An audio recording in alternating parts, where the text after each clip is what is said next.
Pakistan democratic movement کے یہاں stage پر موجود تمام معزز قائدین، بزرگان ملت، میرے دوستوں، میرے بھائیوں، میری بہنوں،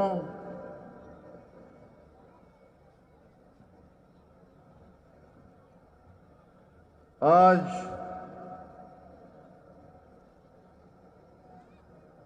ہم سب کے لیے جو اس اجتماع میں موجود ہیں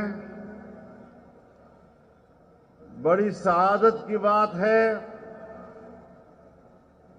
کہ ہم ایسے لمحات میں اکٹھے ہیں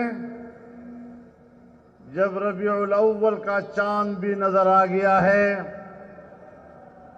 اور ربیع الاول کی پہلی رات ہے۔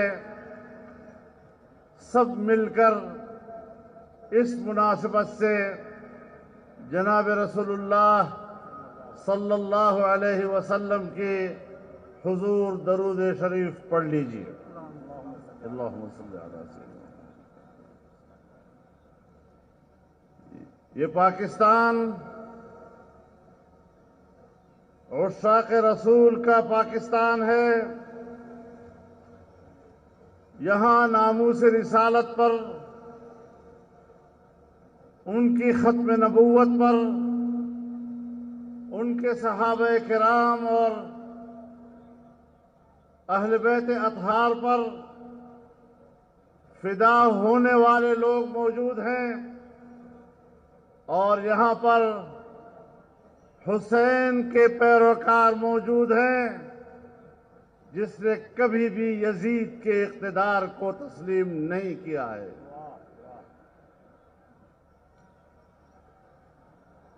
میرے محترم دوستو،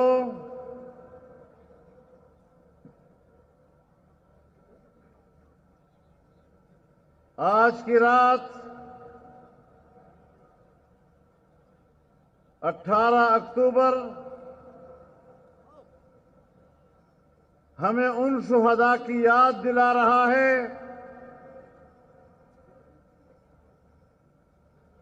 جب آپ محترمہ بے نظیر بھٹو صاحبہ کے استقبال کے لیے جمع تھے اور اس قافلے پر خودکش قاتلانہ حملہ کیا گیا جس میں ان کے 200 سے زیادہ جانثار شہید ہوئے، سینکڑوں کی تعداد میں لوگ معذور ہو گئے۔ آج اس اجتماع کی وساطت سے میں ان تمام شہداء اور اس سانحہ میں متاثر ہونے والے لوگوں اور ان کے خاندانوں کے خدمت میں خراج عقیدت پیش کرتا ہوں۔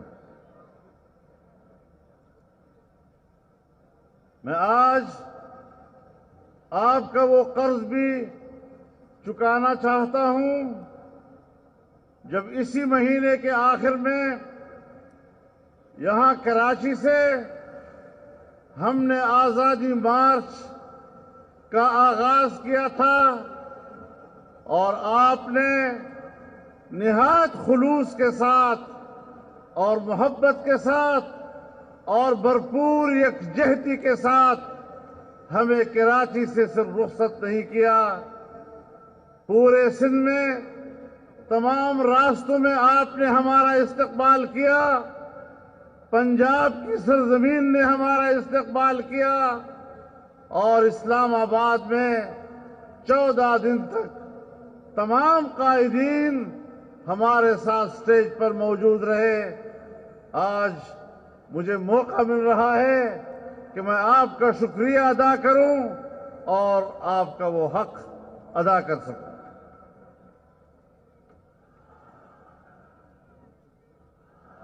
میرے محترم دوستو،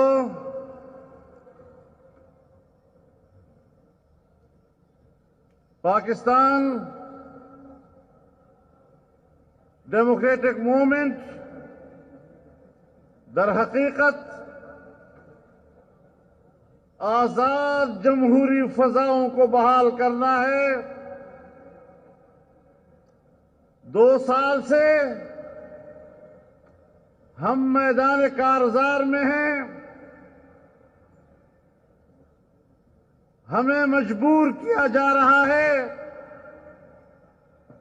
کہ ہم دھاندلی کے نتیجے میں اور بدترین دھاندلی کے نتیجے میں قائم کی ہوئی حکومت کو تسلیم کر لیں، لیکن تمام مراحل گزر گئے۔ ہمیں ڈرایا دھمکایا بھی گیا، ہمیں لالچ اور ترغیب بھی دی گئی،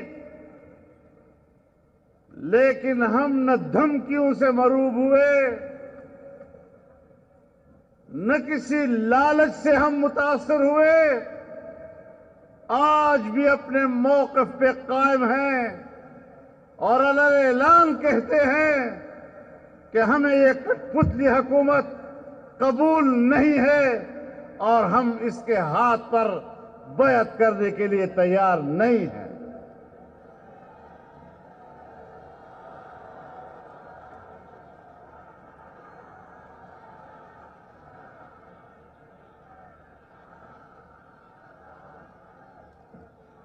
میرے محترم دوستو، گوجرانوالہ میں جلسہ ہوا، بڑا تاریخی جلسہ ہوا۔ میاں نواز شریف صاحب نے بھی خطاب کیا۔ ان کا خطاب الیکٹرانک میڈیا پر تو نہیں دکھایا گیا، لیکن ان کے کچھ حصوں پر ہمارے کچھ بڑوں کو بڑا اعتراض تھا، اور موقع ملا کٹ پتلی صاحب کو کہ آج وقت ہے ذرا بوٹ پالش کر لیں۔ بوٹ پالش کرنے کے لیے آیا۔ ہمیشہ جب بات کرتا ہے تو کوئی نہ کوئی بونگی مار دیتا ہے۔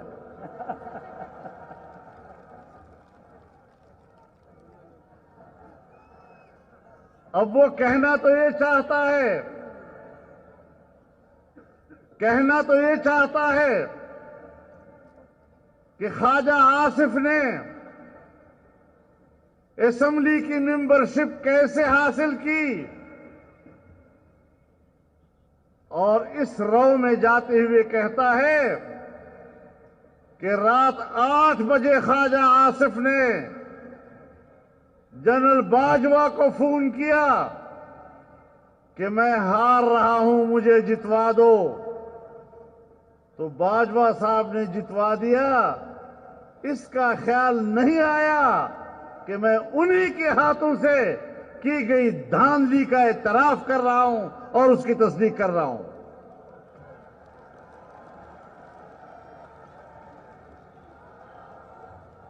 باجوہ صاحب، آپ ہمارے لیے قابل احترام ہیں، لیکن بے وقوف دوست سے تو بچنے کی کوشش کر لو۔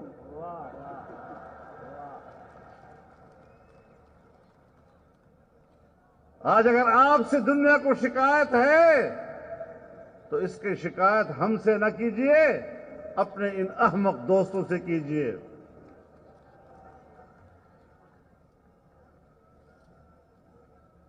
میرے محترم دوستو، تمام اکابرین نے صورتحال کا تفصیلی جائزہ پیش کیا، ہم جہد گفتگو کی، لیکن بنیادی بات یہ ہے کہ آج دنیا کی متمدن دنیا میں ریاستوں کی بقا کا دار و مدار اس کی اقتصادی اور معاشی قوت پر ہوتا ہے۔ جب مسلم لیگ اپنا آخری بجٹ پیش کر رہا تھا تو اس نے آنے والے سال کے لیے معاشی ترقی کا تخمینہ 5.5% لگایا تھا، اور اس سے اگلے سال انہوں نے سالانہ معاشی ترقی کا تخمینہ 6.5% لگایا تھا، اور حکومت انا اہلوں کو ملی جو عوام کے نمائندے نہیں تھے، چوری کے ووٹ سے اسمبلی میں آئے تھے۔ پہلے سال کے بجٹ میں سالانہ معاشی ترقی کو 5.5% کے بجائے 1.8 پہ لے آئے، اور پھر جب اب دوسرا بجٹ پیش کرنے کو ملا تو اب تو 0.3 پر معیشت آ گئی۔ میں آج یہ بات اس لیے آپ سے کہنا چاہتا ہوں کہ جب معیشت تباہ ہوتی ہے، معیشت کی کشتی ڈوبتی ہے، تو پھر ریاستیں تبدیل ہو جاتی ہیں، ریاستیں اپنا وجود کھو بیٹھتی ہیں۔ سوویت یونین کی مثال سب دنیا کے سامنے ہے۔ آج بھی وہ دفاعی لحاظ سے سپر طاقت ہے، ویٹو پاور ہے، لیکن معاشی لحاظ سے جب وہ تباہ ہو گیا تو اپنا وجود برقرار نہیں رکھ سکا اور واپس رشین فیڈریشن کی طرف چلا گیا۔ یقین جانیے یہ لوگ جو یہاں بیٹھے ہیں یہ آج پاکستان کی بقا کی جنگ لڑ رہے ہیں، یہ پاکستان کے تحفظ کی جنگ لڑ رہے ہیں، پاکستان کے آئین کی تحفظ کی جنگ لڑ رہے ہیں۔ آئین نے جس جمہوریت کا تعین کیا ہے اس جمہوریت کی جنگ لڑ رہے ہیں، اور جن قوتوں نے کہا کہ آپ اس حکومت کو تسلیم کر لیں، یہ تو ممکن نہیں کہ ہم اس حکومت کو تسلیم کریں۔ آپ سے یہ بات ہم منوائیں گے کہ غلطی ہوئی ہے اور ہم معافی مانگتے ہیں اور آئندہ یہ غلطی نہیں دہرائیں گے۔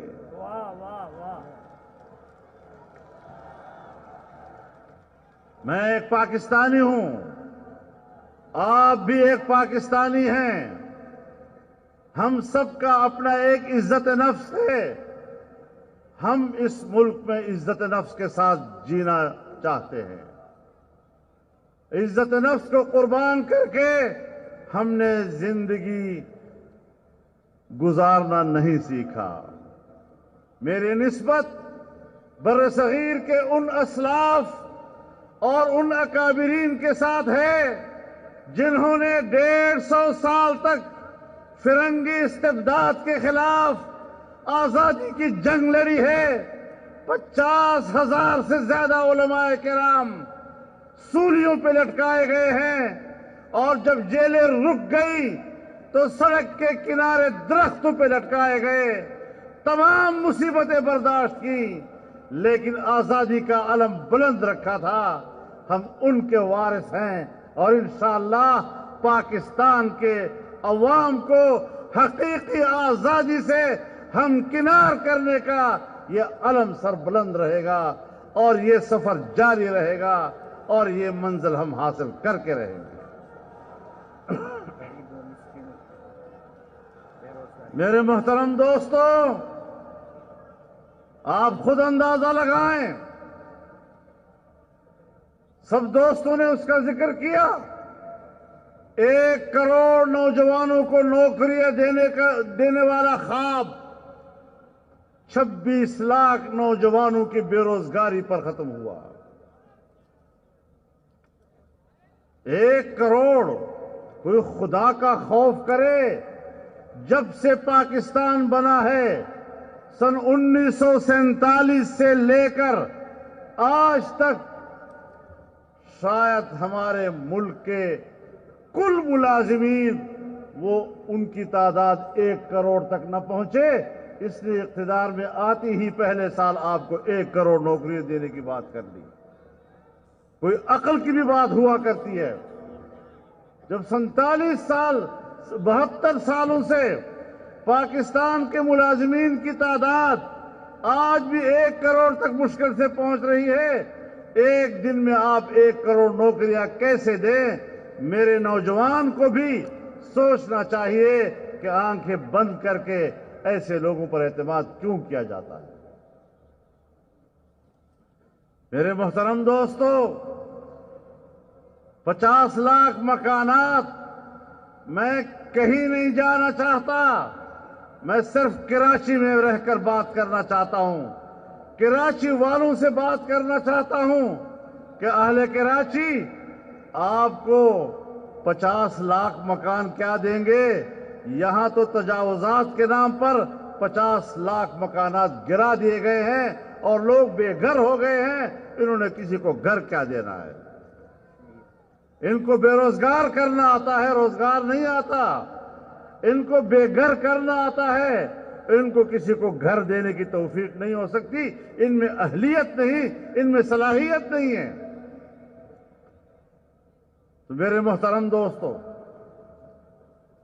آج ان حالات میں جبکہ ایک غریب آدمی کی قوت خرید جواب دے چکی ہے اور وہ اس قابل نہیں رہا کہ وہ بازار جا کر اس مہنگائی میں اپنے بچوں کے لیے راشن خرید کر گھر لا سکے. قوت خرید ختم کر دی ہے. غریب انسان کدھر جائے گا؟ بچوں کو سڑک پر لا کر برائے فروخت کا کتبہ لگایا جاتا ہے. اپنے بچوں کا بوجھ نہیں اٹھا سکتے، ان کو ذبح کر دیا جاتا ہے. یہاں تک ہمارا غریب پہنچ گیا ہے. غریبوں، میرے بھائیوں، دنیا میں انقلاب دولت مندوں نے کبھی نہیں لایا. انقلاب ہمیشہ غریب قوم لایا کرتی ہے، وطن کے غریب لوگ انقلاب لایا کرتے ہیں. اور انشاءاللہ یہ انقلاب انشاءاللہ آ کر رہے گا. میرے محترم دوستو، آج ملک کا کیا حشر کر دیا ہے. کشمیر کو بیچ ڈالا ہے. اور آپ کو میں یاد دلانا چاہتا ہوں، کیا عمران خان نے کشمیر کو 3 حصوں میں تقسیم کرنے کا فارمولہ پیش نہیں کیا تھا؟ وہ 3 حصوں میں فارمولہ پیش کرنا اور پھر نوید سنانا قوم کو کہ مودی جی آئے گا تو مسئلہ کشمیر حل ہوگا. سو مودی جی آیا اور کشمیر کا مسئلہ حل کر دیا کہ کشمیر کا اسپیشل سٹیٹس ختم کر کے اس کو باقاعدہ ہندوستان کا حصہ بنا دیا.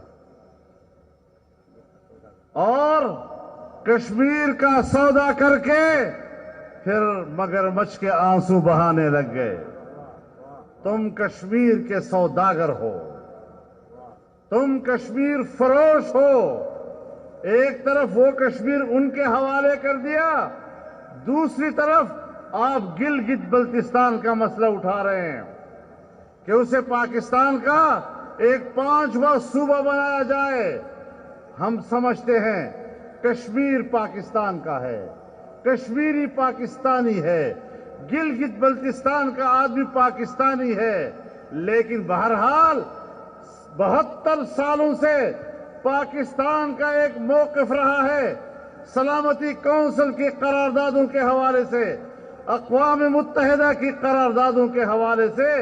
اور 1949 میں ہم نے سلامتی کونسل میں کشمیر کا جو نقشہ پیش کیا ہے اور جو وہاں جمع کرایا ہے، اس میں گلگت بلتستان وہ آل جموں کشمیر کا حصہ بتایا گیا ہے.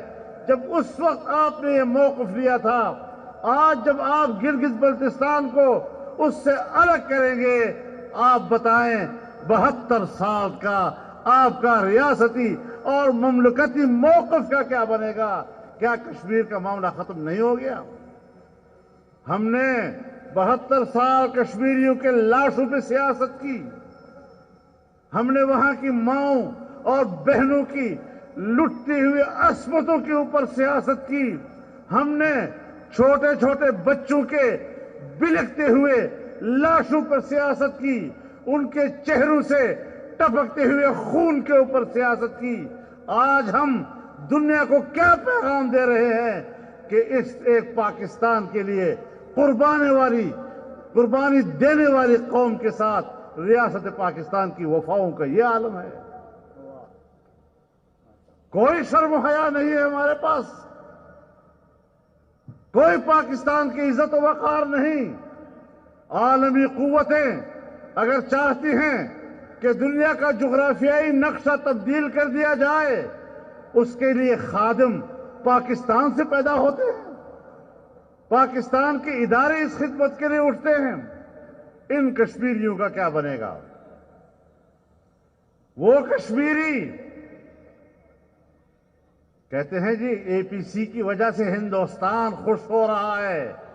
جب تم آزاد حکومت کشمیر کے وزیر اعظم پر غداری کا مقدمہ لگاؤ گے، آپ بتائیں ہندوستان میں اس کے بارے میں کیا رد عمل آئے گا؟ کشمیر کے وزیر اعظم پر غداری کا مقدمہ ہندوستان کی اور مودی جی کی خوشنودی اس سے بڑھ کر اور کیا ہو سکے گی کہ آپ وہ ملک جو کشمیر کے نام پہ جنگ لڑ رہا ہے، کشمیریوں کے حق کی جنگ لڑ رہا ہے، وہ اسی کے نمائندہ وزیر اعظم کے اوپر غداری کا مقدمہ چلا رہا ہے۔ اور ہم نے 18ویں ترمیم پاس کی، 18ویں ترمیم پاس کر کے ہم نے صوبوں کو کسی حد تک خود مختاری دی، کسی حد تک پیش رفت ہوئی اور اچھی پیش رفت ہوئی۔ اسی کی پیروی میں آزاد کشمیر کے آئین میں 13ویں ترمیم لائی گئی، جس سے وہاں کی حکومت اور اسمبلی کے اختیارات میں اضافہ کیا گیا۔ لیکن آج پاکستان کے مقتدر قوتیں اور پاکستان کے حکمران پھر سر جوڑ کر بیٹھے ہوئے ہیں کہ 14ویں ترمیم لا کر ہم ان کے اختیارات کو کم کر دیں۔ آپ بتائیں کشمیریوں کو دیے ہوئے اختیارات ایک نئی ترمیم کے ساتھ آپ اس سے واپس چھین رہے ہیں۔ آپ اپنے ملک کے اندر صوبوں کو دیے ہوئے اختیارات ان سے واپس چھین رہے ہیں۔ اس سے بغاوتیں پیدا نہیں ہوں گی، کشمیر کے اندر پاکستان کے خلاف بغاوت شروع ہو جائے گی، ہمارے اپنے صوبوں کے اندر اپنے ملک کے خلاف آوازیں بلند ہوں گی۔ اور اگر آپ نے سندھ اور بلوچستان کے جزائر کے اوپر قبضہ کرنے کی کوشش کی تو یقین جانیے یہ 18ویں ترمیم یعنی آئین کی روح کے خلاف ہوگا، اور کسی طریقے سے بھی نہ کوئی سندھی، نہ کوئی بلوچ، نہ کوئی پشتون وہ آپ کے اس قسم کے فیصلوں کو تسلیم کرنے کے لیے تیار ہوگا۔ یہ جزائر سندھ کے ہیں، ان پر ان کے بچوں کا حق ہے۔ یہ جزائر بلوچستان کے ہیں، وہاں کے لوگوں کے بچوں کا اس کے اوپر حق ہے، وہاں کی ماہی گیروں کا اس کے اوپر حق ہے۔ آپ کو کوئی حق نہیں پہنچتا۔ اور اس حوالے سے ہم خود آل پارٹیز کانفرنسز کر چکے ہیں، 4 صوبوں میں کر چکے ہیں، اور اس بات پر پورا اتفاق رائے تمام سیاسی جماعتوں کے اندر موجود ہے کہ 8ویں ترمیم کا تحفظ کیا جائے گا، صوبوں کے حقوق کا تحفظ کیا جائے گا، اور NFC ایوارڈ جس طرح آئین کہتا ہے کہ صوبوں کے حقوق میں اضافہ تو ہو سکتا ہے، کمی نہیں کی جا سکے گی، ایسے کوئی ترمیم تسلیم نہیں کی جائے گی کہ جس سے آپ چھوٹے صوبوں کے حقوق میں کمی لا سکیں۔ اس پر کوئی کمپرومائز نہیں ہوگا۔ میرے محترم دوستو، بڑی کوشش ہو رہی ہے کہ سندھ کو تقسیم کر دیا جائے، لیکن سندھ کی تقسیم کا اختیار سندھ کے عوام کو ہے۔ اگر سندھ کے عوام نہیں چاہتے، کسی کا باپ بھی صوبہ سندھ کو تقسیم کرنے کی جرات نہیں کر سکے گا۔ نعرہ تکبیر!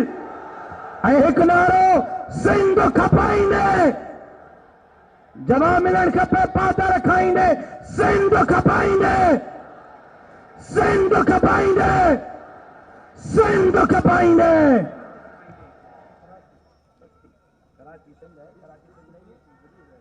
میرے محترم دوستو، آج ہر شعبہ زندگی کرب میں مبتلا ہے۔ چھوٹے ملازمین ہوں، میڈیکل ہیلتھ ورکرز ہوں، اساتذہ ہوں، وکلاء ہوں، تاجر ہوں، دکاندار ہوں، یہاں تک کہ صنعت کار ہوں، مزدور اور کسان ہو، ایک ایک طبقہ میدان میں نکلا ہوا ہے، احتجاج کی آواز بلند کیے ہوئے ہے، اسلام آباد تک پہنچ جاتے ہیں، کئی روز وہاں پر دھرنا دے رہے ہوتے ہیں، اپنی چیخ پکار پوری دنیا تک پہنچانا چاہتے ہیں۔ پوری دنیا ان کی آواز کو سنتی ہے، لیکن ساتھ میں ایک بنگلے کے اندر بیٹھا ہوا ایک بہرا وزیر اعظم ان کی بات نہیں سنتا، بہرا بھی ہے، جعلی بھی۔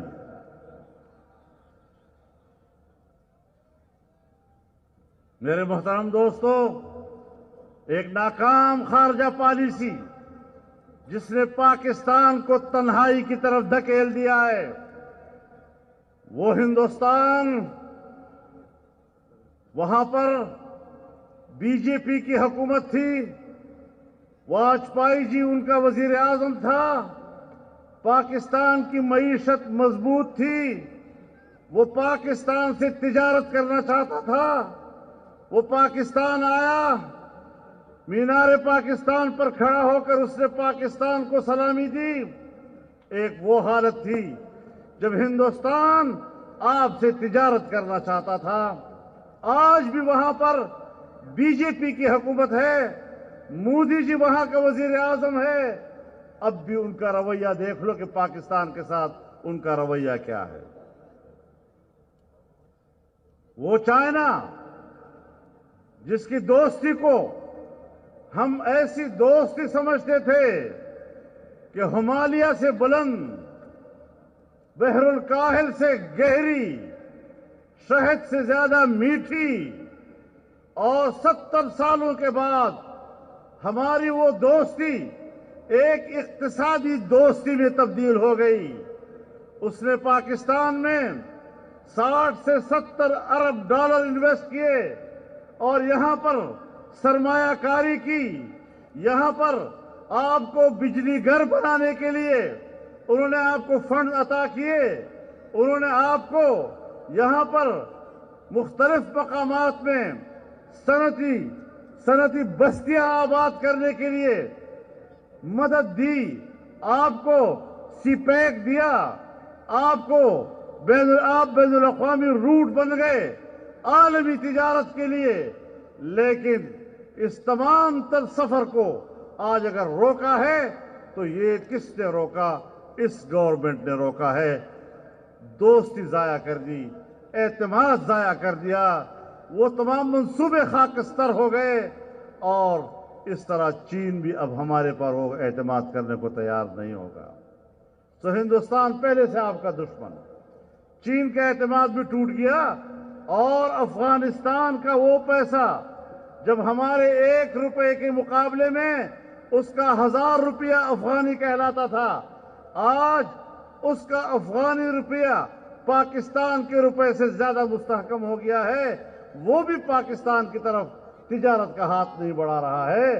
ایران ہمارا ہمسایہ ہے، لیکن وہ بھی آج انڈیا کے کیمپ میں بیٹھا ہوا ہے، اور سعودی عرب جو پاکستان کو انتہائی گہرا دوست اور پاکستانی قوم سے الگ ہونے کا تصور بھی نہیں کر سکتا، لیکن اس حکومت میں پہلی مرتبہ آج وہ آپ سے شاکی ہے، آج آپ سے وہ ناراض ہے، آج اس کے تعلقات بھی مخدوش ہو چکے ہیں۔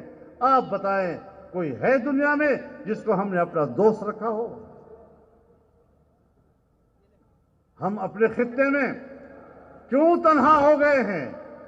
یہ کیا پالیسیاں ہیں ہماری؟ ہم کہاں ملک کو لے جا رہے ہیں؟ اس طریقے سے ریاست محفوظ نہیں رہ سکتی۔ ہمیں ہر قیمت پر اس نظام کو تبدیل کرنا ہوگا۔ معاشی ترقیوں سے ملک چلتے ہیں، اور معاشی ترقی امن و امان سے ہوتی ہے، اور امن و امان تب آتا ہے جب انسانی حقوق محفوظ ہوتے ہیں۔ پاکستان میں انسانی حقوق محفوظ نہیں ہے، یہاں داخلی جنگ ہے، فوجی آپریشن کرائے گئے، ہمیں نوید سنائی گئی کہ دہشت گردی ختم ہو گئی ہے، لیکن میں آپ کو بتانا چاہتا ہوں، میں فاٹا کے پڑوس میں رہتا ہوں، آج بھی صورتحال جوں کی توں ہے، اور ہمیں جھوٹ بولا گیا تھا، وہاں اب بھی وہی بد امنی ہے، اور عام شہری آج بھی اپنی زندگی کے بارے میں پریشان رہتا ہے۔ پہلے ان لوگوں کے پاس اسلحہ بھی ہوتا تھا، وہ کسی قدر اپنا دفاع خود بھی کر سکتے تھے، اب ان سے اسلحہ بھی چھین لیا ہے اور بے دست پا کر کے ان کو دہشت گردوں کے سپرد کر دیا گیا ہے۔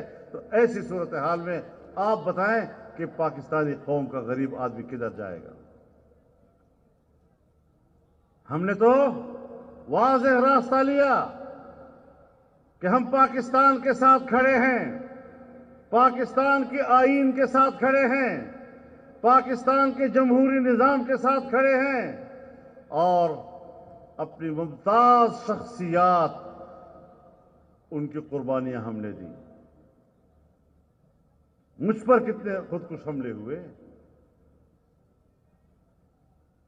مولانا عبدالغفور حیدری پر حملے ہوئے، اکرم خان درانی کے اوپر ہوئے، مولانا شیرانی پہ ہوئے،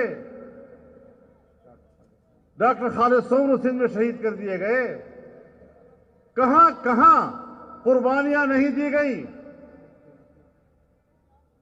ہم پاکستان کے ساتھ کھڑے ہیں، لیکن پاکستان کے ساتھ کھڑے ہونے کا معنی یہ ہے کہ ہم اس طرح کے نااہل، نالائق اور جعلی حکمرانوں کے رحم و کرم پر پاکستان کو نہیں چھوڑ سکتے۔ ہم نے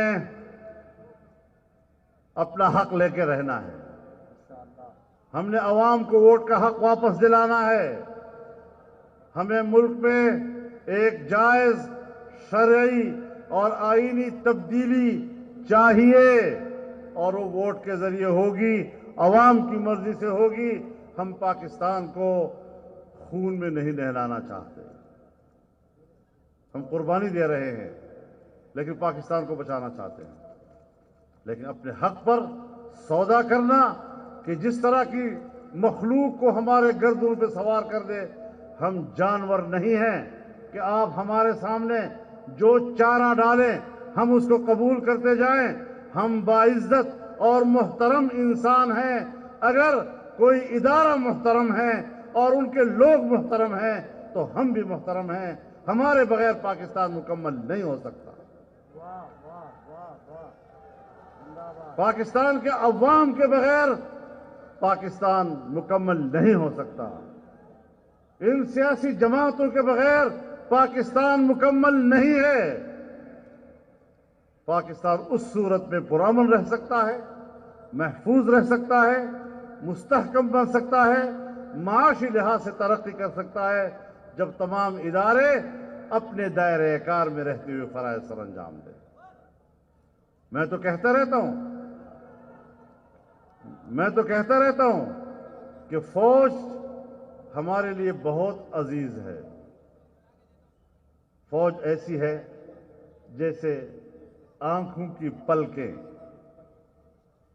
آنکھوں کے پلکیں آنکھوں کی سرحدات کی حفاظت کرتی ہے، آنکھ پر بوجھ نہیں ہوتی، لیکن اگر ان پلکوں کا ایک بال بھی اپنے حدود سے تجاوز کر کے آنکھ کے اندر جاتا ہے تو آنکھ بے قرار ہوتی ہے یا نہیں، اور پھر اشک بہاتی ہے یا نہیں؟ تو یا تو وہ بال اشک بہاتے بہاتے خود باہر آ جائے، ورنہ پھر اس بال کو نکالنا پڑتا ہے، پھر نکالنا پڑتا ہے۔ تو وہ اپنے حدود میں رہیں، ہماری آنکھوں کے پلکیں ہمارے لیے عزیز، ہم پر کوئی بوجھ نہیں۔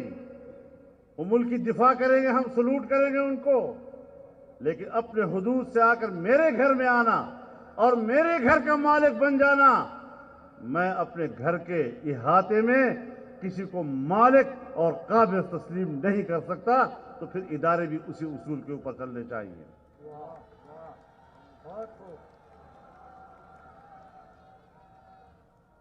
تو میرے محترم دوستو، جو بھی باتیں آپ سے کی گئی ہیں، معاشی حوالے سے کی گئی ہے، داخلی حوالے سے کی گئی ہے، گڈ گورننس کا کوئی نام نشان اب نہیں رہا ہے۔ سول سروسز میں کوئی ایڈمنسٹریشن موجود نہیں ہے، افراتفری کا عالم ہے، اور دنیا کہتی ہے، ہم نہیں کہتے، دنیا کہتی ہے کہ جو کرپشن کو مٹانے آئے تھے ان کے 2 سالہ دور حکومت میں کرپشن 3 اور 4% بڑھ گئی ہے، کبھی کا تو نام ہی نہیں لے رہی۔ تو اس طریقے سے ملک نہیں چلا کرتے۔ اناڑیوں کو ملک حوالے کرو گے تو یہ بیڑا غرق ہوگا۔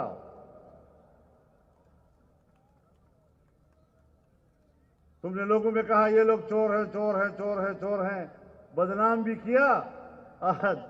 آپ اس موجودہ حکومت کی برکت سے لوگ انہی کو دوبارہ مانگ رہے ہیں کہ انہی کو واپس لے آؤ، کم از کم کھانے پینے کو تو کچھ ملتا تھا۔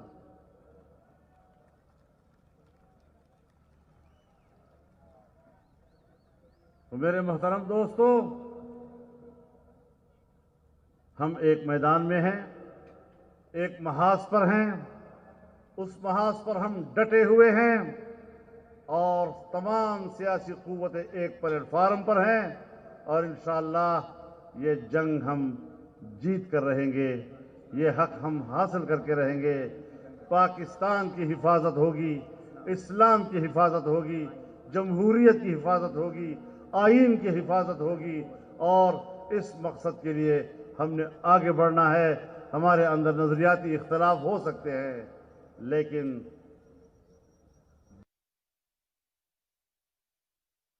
کون کہہ سکتا ہے کہ اس پہ کیا کاشت کیا جائے؟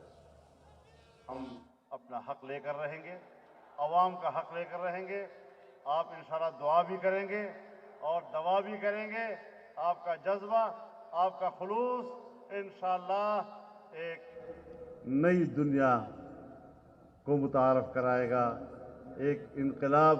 میں ایک بار پھر جناب بلاول بھٹو صاحب کا، پاکستان پیپلز پارٹی کا شکر گزار ہوں کہ انہوں نے ہر سال کارساز کے شہداء کے حوالے سے جلسہ وہ PDM کے حوالے سے کیا، اور تمام جماعتوں کو اس میں دعوت دی۔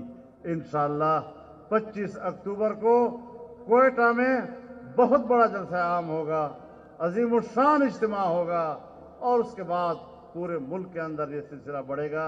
انشاءاللہ ہم اس سفر کو جاری رکھیں گے۔ اللہ ہمارا حامی و ناصر ہو۔ وآخر دعوانا ان الحمدللہ رب العالمین۔